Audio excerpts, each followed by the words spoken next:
राधे राधे मित्रों, पुराणों की कथा में आपका हार्दिक स्वागत है। मित्रों, हम प्रायः लोगों के मुंह से हमेशा सुनते ही रहते हैं कि पापियों अधर्मियों की मृत्यु बहुत ही दुखद कष्टकारी होती है और धर्मात्माओं की मृत्यु को बहुत ही सुखद और आरामदेह बताया जाता है, यानी इनके प्राण निकलने में कोई कष्ट नहीं होता। तो मित्रों, इस कथा को आगे बढ़ाने से पहले मैं आपसे निवेदन करती हूँ कि यदि आप हमारे चैनल को सब्सक्राइब नहीं किए हैं तो कृपया सब्सक्राइब कर लें, वीडियो को ज़्यादा से ज़्यादा लाइक और शेयर करें, जिससे धर्म और अधर्म के रहस्य की जानकारियाँ लोगों तक पहुँचे। बेल आइकन को हिट करें ताकि हमारा वीडियो आप तक पहुँचता रहे। मित्रों, हमारे सनातन हिंदू धर्म में हमारे शास्त्रों एवं पुराणों में पापियों अधर्मियों की मृत्यु एवं धर्मात्माओं की मृत्यु का भयानक सच विस्तार से बतलाया गया है। इस प्रसंग में एक कौशिक वंशीय ब्राह्मण उत्पन्न हुए थे। उनका नाम था सोम शर्मा और उनकी पत्नी का नाम था सुमना। इनकी पत्नी सुमना जो थी वह उत्तम व्रत का पालन करने वाली परम पतिव्रता स्त्री थी, लेकिन इन ब्राह्मण दंपति को कोई पुत्र एवं संतान नहीं था और ये बहुत ही निर्धन थे।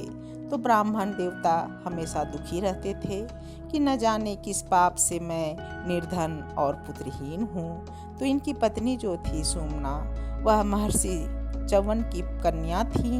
ये परम विदुषी थी। इन्होंने अपने पति को समझाया कि प्रारब्ध के पाप कर्मों से ही इस जन्म में हम निर्धन और पुत्रहीन हैं, क्योंकि इस जन्म में तो हमने कोई पाप किया नहीं। इसलिए आप धर्म का अनुष्ठान कीजिए, क्योंकि धर्म के अनुष्ठान से ही अच्छी स्त्री, पुत्र, धन धान्य की प्राप्ति होती है। तो इसी समय इच्छुक होकर सोम शर्मा ब्राह्मण अपनी पत्नी से पूछा कि प्रिय, तुम शास्त्र के अनुसार यह बताओ कि धर्मात्माओं की मृत्यु कैसे होती है और पापियों की मृत्यु कैसे होती है। पापियों के यम यातना का वर्णन करो। तो सुमना अपने पति को बोली, जो धर्मात्मा लोग अपने जीवन भर सत्य, शौच, क्षमा, शांति, तीर्थ और पुण्य का अनुष्ठान किए रहते हैं, ऐसे धर्मात्मा लोगों को मृत्यु के समय कोई रोग नहीं होता। उनके शरीर में कोई पीड़ा भी नहीं होती है। मृत्यु के समय श्रम, ग्लानि, स्वेद यानी पसीना और भ्रांति यानी किसी प्रकार का भ्रम आदि उपद्रव नहीं होता है। दूसरा, धर्मात्माओं की मृत्यु के समय गीता ज्ञान विशारद, दिव्य रूपधारी गंधर्व और वेद पाठी ब्राह्मण इनके पास आकर भगवान की मनोहर स्तुति किया करते हैं। तीसरा, धर्मात्माओं की मृत्यु के समय धर्मात्मा लोग सुखद आसन पर बैठकर देव पूजा में बैठे होते हैं, तीर्थ स्थान में स्नान के लिए गए होते हैं या अग्निहोत्र, गौशाला, देव मंदिर, बगीचा, पोखरा, पीपल तथा बड़ का वृक्ष, पाकर अथवा बेल का पेड़ के नीचे बैठकर भगवान का ध्यान, भजन, पूजन में लगे रहते हैं। उसी समय धर्मराज के दूत यमदूत प्रसन्नचित्त होकर मुस्कुराते हुए धर्मात्मा लोगों के पास आकर कहते हैं, महाभाग परम बुद्धिमान धर्मराज आपको बुला रहे हैं। तब धर्मात्माओं के मन में किसी प्रकार का भय या मोह उत्पन्न नहीं होता। ये प्रसन्नचित्त होकर ज्ञान विज्ञान से संपन्न होकर श्री विष्णु का स्मरण करते हुए संतुष्ट होकर शरीर का त्याग करके यमदूतों के साथ चल देते हैं। इस प्रकार धर्मात्माओं की मृत्यु का प्रसंग सुनने के बाद सोम शर्मा पापियों के मृत्यु का विस्तार से वर्णन पूछा। तब सुमना बोली, प्राणनाथ सुनिए, दुष्टात्मा पापी पुरुष लोग मल मूत्र से युक्त पापियों से भरे हुए भूभाग में रहकर बड़े दुख पूर्वक प्राण त्याग करते हैं। दूसरा, दुष्टात्मा लोग स्वतः ही मृत्यु के समय ऐसे घृणित स्थानों पर पहुंच जाते हैं जैसे वेश्या के भवन, चमार के घर, गधों से घिरी हुई भूमि पर, चांडालों के रहने के स्थान पर, जहाँ की पृथ्वी हड्डी, चमड़े, नखों से भरी हुई है। ऐसे स्थानों पर पहुंचकर दुष्टात्मा पापी लोग बड़े कष्ट के साथ मृत्यु को प्राप्त होते हैं।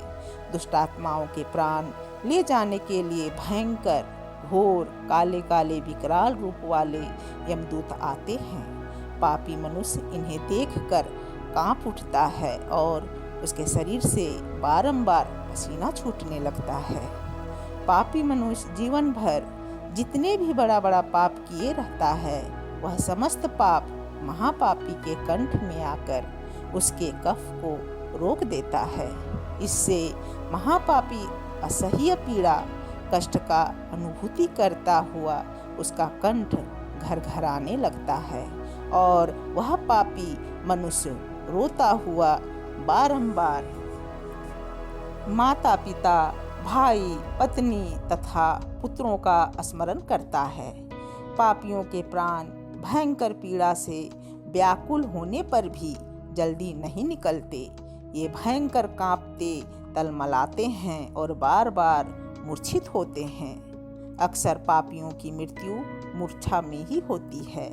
फिर दुष्टात्मा पापी जीव को यमदूत ढेर के ढेर अंगारों से बिछे हुए मार्ग पर घसीटते हुए यमलोक की ओर ले जाते हैं। यमलोक तक पहुंचने के मार्ग में अनेक भयानक एवं भयावह मार्ग आते हैं। यमलोक के मार्ग में जहां 12 सूर्यों के ताप से वहां की पृथ्वी जलती रहती है, पापियों को उसी मार्ग में पहुंचाया जाता है।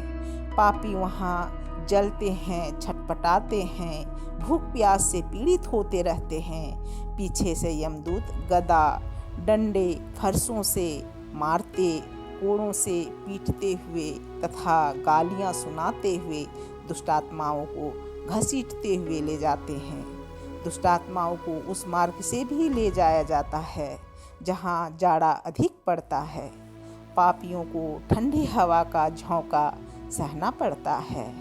यमदूत अनेक दुर्गम स्थानों से होते हुए पापियों को भयंकर पीड़ा एवं त्रास देते हुए यमलोक तक पहुंचाते हैं। फिर यमराज धर्म में बाधा डालने वाले महापापी दुष्टों को देखते और अत्यंत दुखदायी दुस्सह अस्त्र शस्त्रों द्वारा पीड़ा पहुंचाते और कठोर दंड देते हैं। फिर इन्हें हजारों युगों तक नाना प्रकार के नरक की यातनाएं दी जाती हैं। इसके बाद पापी मनुष्य निम्न योनियां जैसे कुत्ता, बिल्ली, गधा, सूअर, सर्प आदि योनियों में बार बार जन्म लेता हुआ अपना पाप भोग करता रहता है।